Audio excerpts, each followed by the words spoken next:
Hi there, I'm Rebecca and a really warm welcome back to my channel, PumpkinBecki. In this week's video I'm going to be making a low-cost bonsai turntable. Let's get started.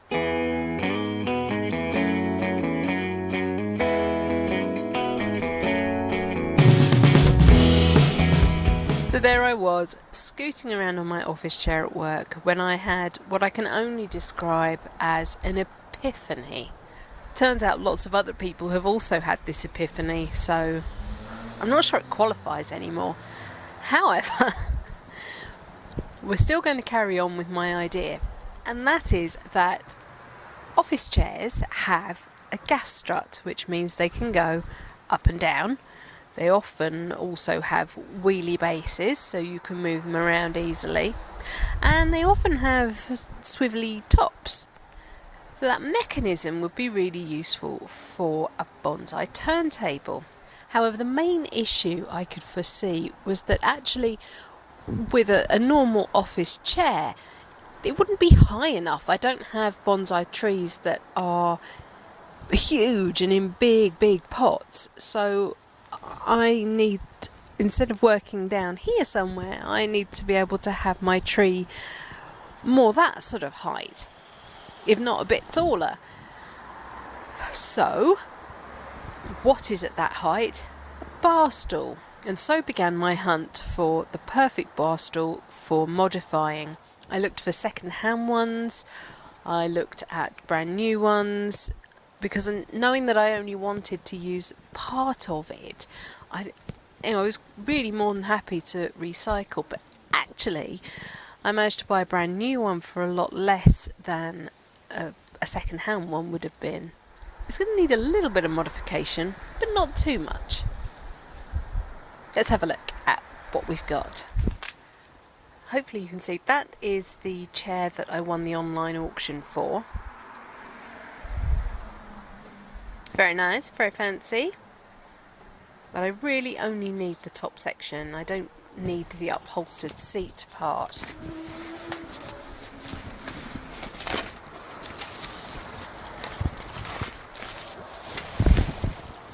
Ooh, shiny. Now, I specifically went for one with this sort of base because I want to be able to get up really close to the tree. Some stools have 4 legs, or they have great big things that get in the way. So I went for this one specifically for that reason, so that I can get up really close to my trees. Again, because they're fairly small trees, they're not big ones. The heaviest thing in the box is the gas strut, which is this piece here, and then this is the footrest section. There's a little slip collar which just neatens up this joint, and then the gas strut goes in. We can put that to one side. This is the upholstered seat. Now really, I only need the base, so I'm going to strip off all this upholstery. I hope. I know I don't want it, so I don't have too many scruples about destroying this.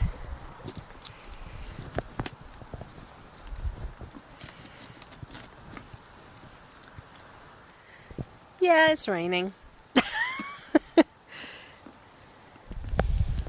If this all seems like an awful lot of effort, let me remind you that you can buy really nice bonsai turntables on stands for, well, I think they start at around £250.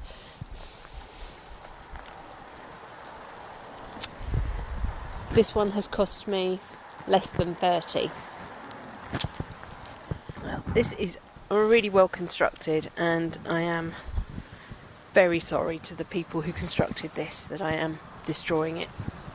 Oh.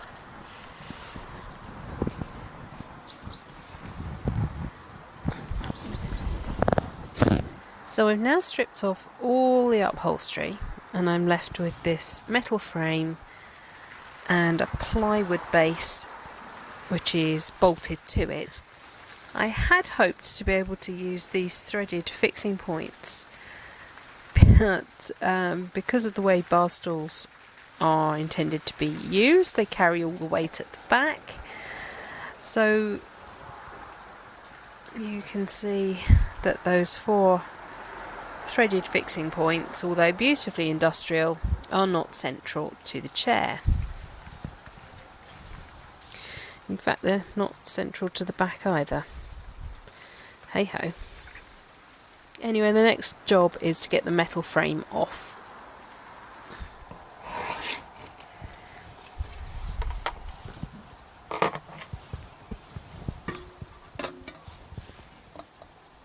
So the metal frame has now been removed, and I have just used a long ruler to find the centre point of the plywood disc. You might just about be able to see my score markings.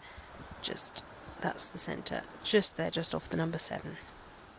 Then I line up the 4 holes that are around the stem section, and I line them up with the quarter marks on the plywood base, so that I can centralise this stem as much as possible.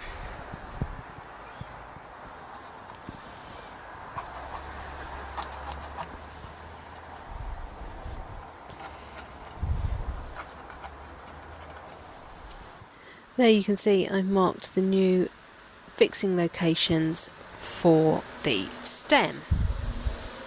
The fixings for the stem are flat machine screws, which means that the threaded fittings they've got in the plywood would have been fantastic, but I can't use them, so I have drilled myself right through some holes, and I know that these screws will fit into these.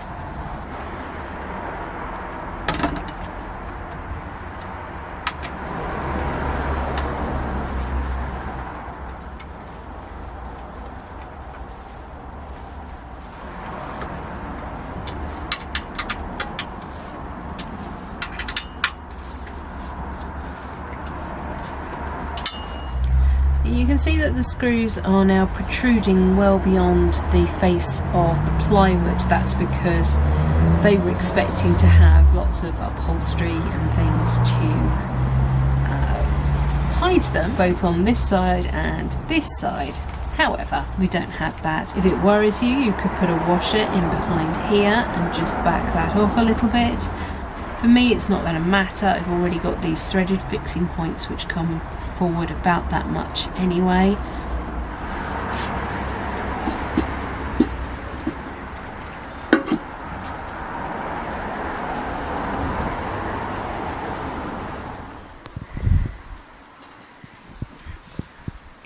It's so sturdy. And then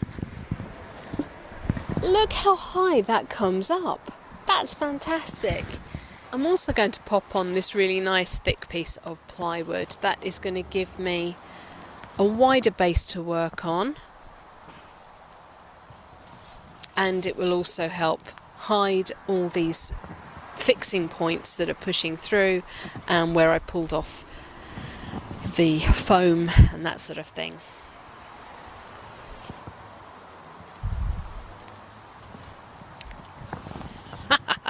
Look. Let me just demonstrate with my lovely little mulberry. It's kind of grown past shohin size, but I think it's intended to be a shohin. So if I can get it to grow on nice and strongly next year, I can cut it back and try and rebuild it as a shohin. But it's about to change colour for autumn.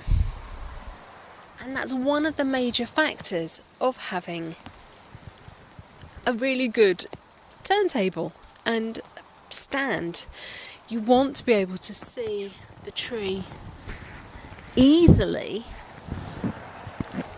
from pot height, so that you can really look at where the best movement is.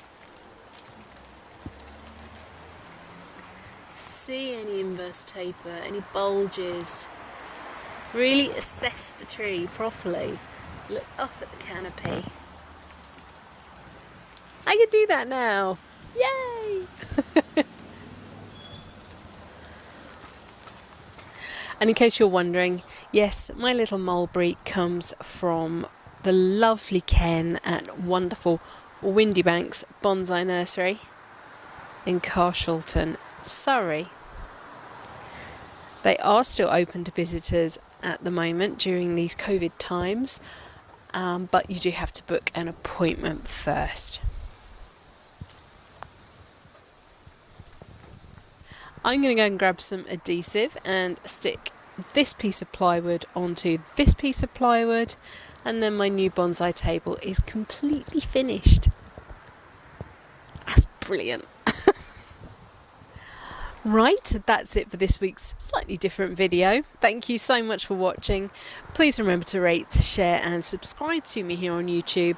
And until next time, bye!